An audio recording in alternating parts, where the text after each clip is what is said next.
Every year, thousands of taxpayers rush into filing their tax returns early. And what ends up happening is they end up having to file amendments, they end up having to fix mistakes, they end up paying way more than they need to. Sometimes the smartest way is to file what is called an extension. Today, I wanted to talk about getting to a deep dive into what an actual tax extension does, what it doesn't do, what it works, when it doesn't. I find that in my practice, tax extensions seem to be a highly misconception about what it does.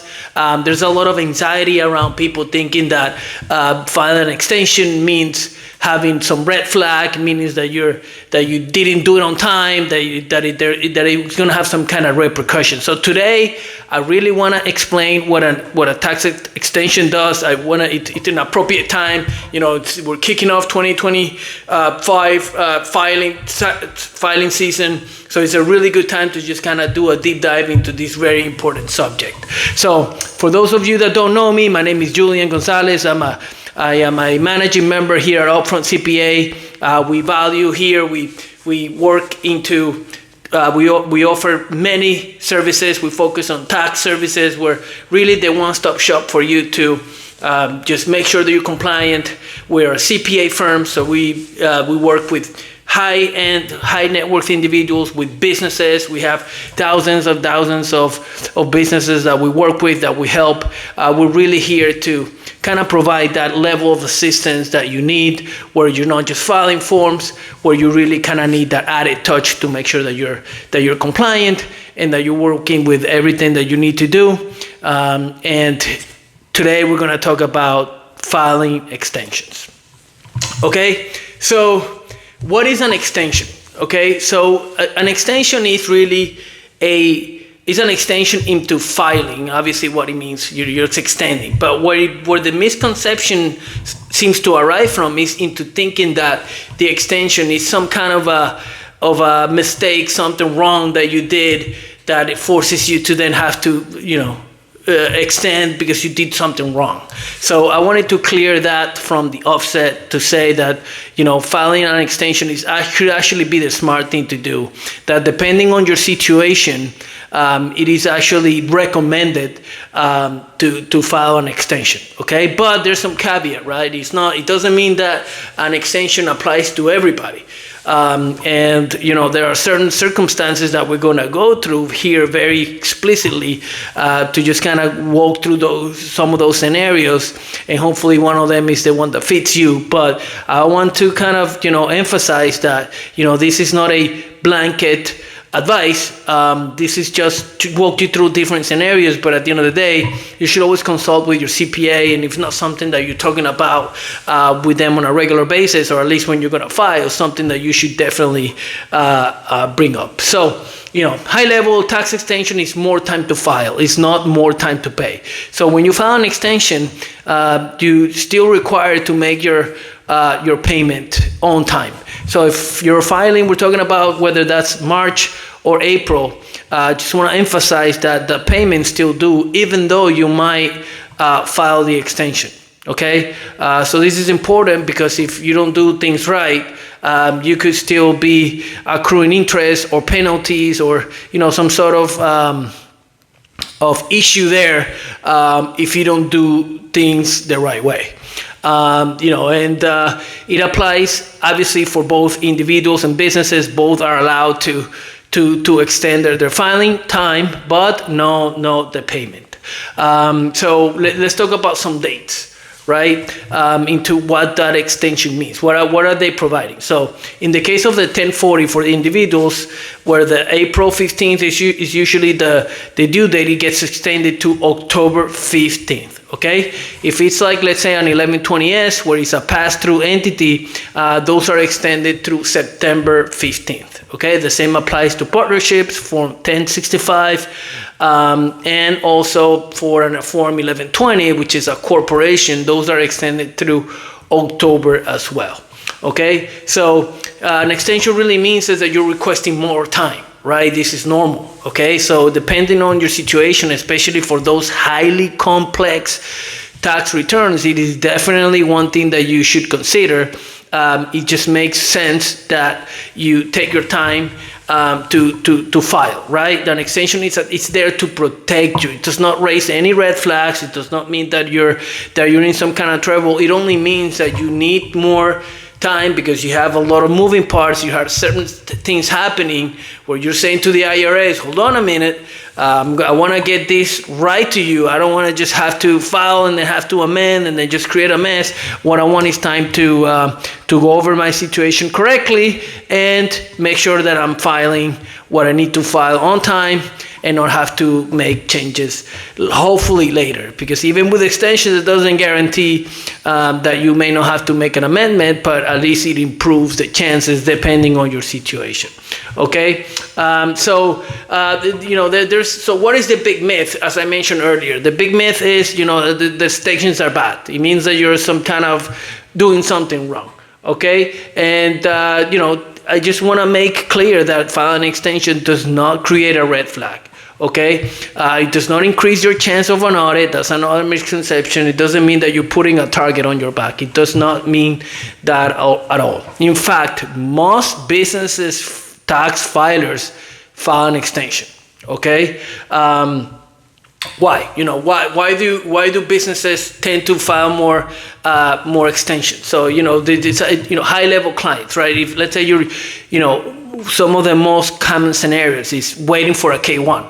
Okay, so that's very normal, especially if you're like in doing some type of investment into like private equity, or you have some investments coming in from crypto, where it might generate more time to create that needed K-1 or 1099 or whatever income form that you might need. It's normal that it may take more time than the April 15th day, because one thing you got to consider also is that even if you get these forms before April 15th, there's still time needed to file your taxes to get them prepared. So just to give you a high level example, if you get in by April 14th, you only have one day to put all that together. It's not going to happen. You might as well just file your extension to make sure you have everything there to file your taxes correctly. Okay, so complex investments is another one, right? As I mentioned, private equity firms, investments, hedge funds, those complex will require more time to work them out, and therefore might need more time, right? So missing documents, let's say, there's for whatever reason you're working with a company that something happened where there's some delays, right? So that would require. So Schedule C filers is a pretty common one too. If you a lot of people that have a sole proprietorship, where they might not have that month-to-month retainer or bookkeeping, or where they're doing it more of a once-a-year situation, where it's not recommended here, especially here at Upfront CPA. It's not what we recommend, but let's be honest, it's pretty common. It takes time to clean up, to go through the whole year, and it just I will require more time, right? If you have reconciliations you have to go through that did not get on time, if you're going through depreciation, election basis calculations, all those things take time, and it's typically the situations that require extensions. One important thing I want to note here is that the IRS does not reward filing fast. It rewards filing correctly. This is important, right? It makes that clear distinction between, this is the deadline, I want you to rush and get it into what, take your time. We're giving you that extra time to you to get it right. So you might as well use it and file correctly. Okay, so let's talk into like some strategies, right? Why how are these extensions being used? properly into like the different categories, right? Let's start with, for example, the businesses, right? Let's say you're a business owner. What do you? How does that separate you from, let's say, the pack where an extension might make sense, right? So let's say number one, you need clean books, right? Highly recommend not to file taxes until your books are clean, until you're comfortable, until you've kind of run through your bookkeeping and your reconciliations through an accountant. Okay, that if you have W-2 payroll and you have some adjustments there, those take time. So that might be another situation. Let's say you're working through the reasonable compensation scenario, right? That takes time. That there is a component between payroll and distribution that you may have to work through. So it's another one. Depreciation decisions, right, and allocation. So are you using the straight line depreciation? Are you using the accelerated depreciation? Working those two scenarios to see which one helps you the most is another one. So missing vendor documents, right? This is another one that happens mostly to just the yearly filers, where they're just kind of getting ready to file, and that's when they prepare everything. That's when you go back and you might be missing vendors, you might be not getting proper W-2s to creating 1099s. All these, it's typically what happens to slow down the process. And another big one for us, for our clients especially, is the ones dealing with inventory, right? So if you're in construction, or if you own a store, you have inventory. Those are usually pretty complex scenarios where you have to kind of run through the whole cost of goods sold process between the beginning inventory, the evaluation of the inventory, whether there's a true up or write down. So these scenarios tend to complicate things into creating more of a scenario extension scenario. Okay, another big one in our firm especially is real estate investors, right? So if you're into real estate, if you're a realtor especially, there's that big famous cost segregation, right? So the cost segregation study is one that takes time to put together. The benefits are clear. Even if you gotta spend money for a tax segregation, you have to really look into it, because it will be worth your time to do it. So those are they take time to put together. So an extension most likely makes sense under this scenario. Okay, so material participation analysis. So if you're in real estate, are you participating enough so that it's considered more of an active instead of a passive income? Depreciation schedules again. 1031 exchanges is another big one where you're working through like a whole process that takes time, and it's to rush into getting all that together kind of actually jeopardizes the 1031 exchange process. So an extension is probably right off the bat very, very recommended. So we have our business owners, we have real estate investors, and we also have the high net worth individuals, right? The high income earners, right? So those are really, you have investments, statements have to be issued, 1099s. Sometimes they're issued on time, sometimes they may not, sometimes they send corrections. And usually those come in by February, March. So naturally there may be some delays there that may cause you to rethink the extensions and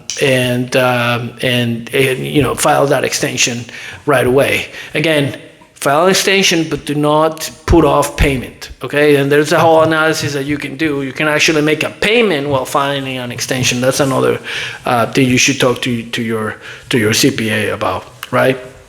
Another one is for investors is the capital gains calculation, right? Sometimes that's kind of very detailed into the summary of 1099 forms. Sometimes there may be an additional calculation that needs to be done. And that obviously requires time, right? So let's say you sold a house, right?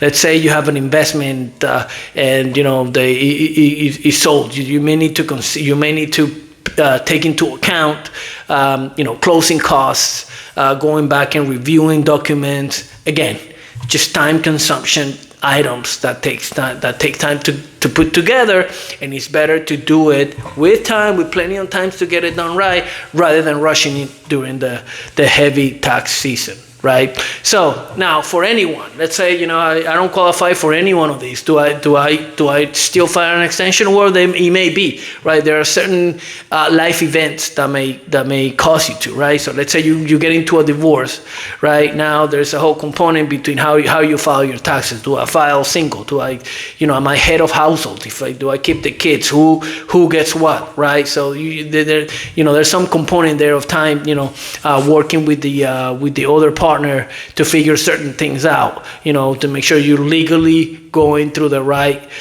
process, make sure you're filing under the right status, right? If you purchased a home, right? If you have major medical expenses, that's a big one, right? So some medical expenses, if they qualify, you can get that itemized deduction that can put you over the standard deduction, and you can definitely benefit from doing that, right? Another big one is multi-state, right? Let's say you lived in different states during the year. There is some calculation there that needs to be put in, getting into the tax filings, make sure that you're kind of being compliant into which state do you file. Do you file one or both? What's happening there? So it's just extra time, right? They give you 6 months, right? That's a long time. Okay, so one thing to kind of be careful with is, just because they're giving you 6 months, it's not a time to procrastinate. It doesn't mean that, okay, they put it off, I got 6 months, I'll do it in month 4, right? Totally not advisable. There still needs to be a component of urgency here in terms of getting all the stuff together, make sure you get it all in time, and still file within the 6 months that they give you. Okay, so the IRS gives you 6 months, as I mentioned, but not because they're nice. Okay, it's because it's a good tax filing requirement, requires it. Okay, a good tax reporting requires it, right? So just kind of bringing the point home, right? So if you want to get that reporting right, just take your extra time, and you will not regret it. It's just much worse to, as I mentioned earlier, have to file amendments. It's just more time consuming, more painful to put together than just file your extension right away. Okay, so now that we know when extensions are good, when it makes sense, now let's talk a little bit about when it's not a good idea to file an extension. Okay, so it kind of goes both ways, right? There's the kind of misconception that file an extension, it's going to create you problems, that it's a red flag, that is because you did something wrong. And there's the other one where it's like, okay, I want to kind of avoid certain things, so let's just put it off 6 months. So having said that, okay, so let me just give you the prime example, right? So let's say you actually did all your taxes on time, right? You have all your forms, you have all your calculations done right, but it turns out that you owe a large amount of money, and if you're thinking to use that extension to just kind of put off the payment, that may not be the right situation for you, right? Let's say that, for example, another example is, let's say, you're actually a business and you're trying to get the bookkeeping, but you're so behind, and that you can't just even get an estimate, right? So that doesn't mean that filing extension is going to be good for you. That, just because you avoid going through the whole process, it's not a good idea. Ignoring compliance, right? It's just basically, my point here is, when you extend to avoid the inevitable, it's not a good idea, right?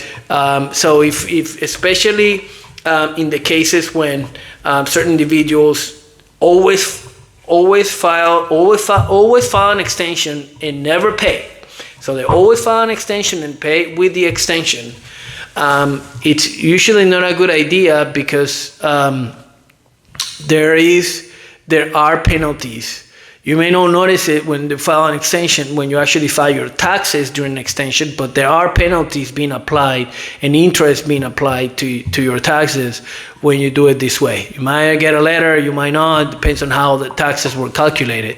But you should always try to at least get enough information to pay some estimate or pay the taxes you think are due. And there's the safe harbor rule that you can always go by too, to make sure that you're not being that is hitting you with fees and penalties and interest. Okay, an extension only protects you if you use the time, right? It's not a license to ignore taxes or to avoid the inevitable of having to actually file and pay what you will have to eventually pay. So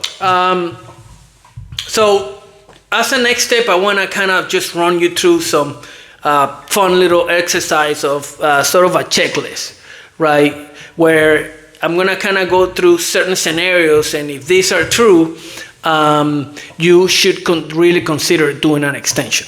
Okay, so the first one is if your books are recorded and unreconciled through December 31st and it's getting close to April, it's probably a good time to file an extension.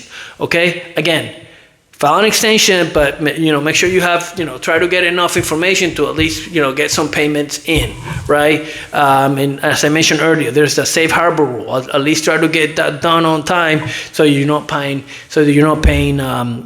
penalties and interest. Okay, if you're waiting for a K1, okay, check, right?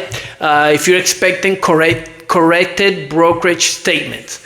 Right, something happened. It happens. Sometimes the banks will kind of just have some kind of a high level error or mistake, or something happened with your account that you might need a corrected 1099. If you're waiting for them, it's a check. Okay, you switch entities or open up a business late in the year. Right, it's you have a late time to start. So check, right? If you have real estate acquisitions or sales, we just went through that scenario, check. If you're filing in multiple states, already mentioned, that's an easy one, check. You're unsure, or you're kind of not working through, you don't have a proper depreciation schedule where you might actually need to create one, it's a big check. Right?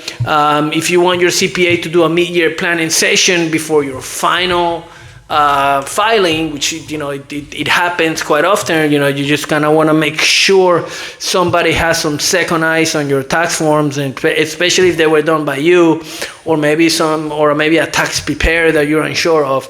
This is a big one. Okay, so I think we have a pretty good idea of when it makes sense to file an extension, when, who, and what, and why. So what I want to talk about next is actually how to do it. Okay, this is sort of high level run through of what you might expect when you're actually filing an extension. If you haven't already, this is something that usually gets kind of forwarded to handle by the tax preparer or the CPA, and it's not something that you kind of really have to get too familiar with to doing it yourself. But it's good to have some high level information and knowledge about what is expected out of you.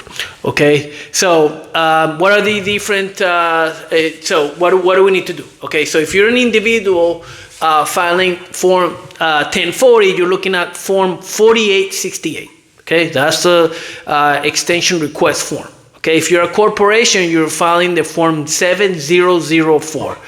Okay, so those are the two most that you have to kind of really be most on top of, make sure they get filed on time, right? One thing to consider is generally the approval is automatic, but there could be a situation where the IRS might reject for whatever reason the extension. So it's something to look into. Okay, it does not affect audit risk. You don't get, as I mentioned earlier, I'm bringing this point home